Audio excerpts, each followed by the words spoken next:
kanisa na watumishi wa Mungu, nyinyi ni chanzo cha amani.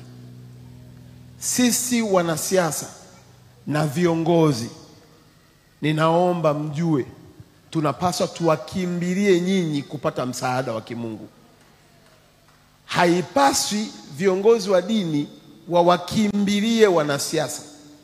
Wanapaswa wanasiasa wawakimbilie viongozi wa dini, kwa sababu kwenu ndiko kuna usalama. Sasa maneno yangu yana maana gani? Ninaomba viongozi wa dini zote, chukueni nafasi yenu. Chukueni nafasi, na amani ya taifa letu iko mikononi mwenu. Amani ya nchi hii haiko kwenye mabunduki. Amani ya nchi hii haiko kwa waganga wa kienyeji. Amani ya nchi hii haiko kwenye elimu tulizonazo.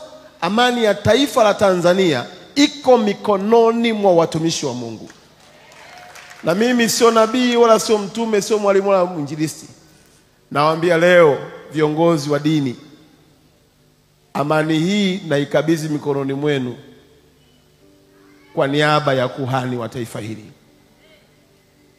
Amani kitoweka kwenye taifa hili, wa kwanza kuhojiwa mtakuwa nyinyi watumishi wa Mungu.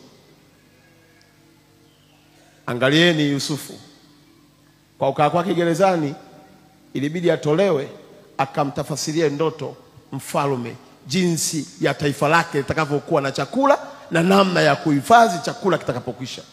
Natamani kuona Tanzania hii, rais wa nchi, makamu wake, waziri mkuu, awe nani mpaka wakuu wa wilaya wanaenda kuwauliza watumishi wa Mungu tufanye nini ili tuwe salama katika taifa letu.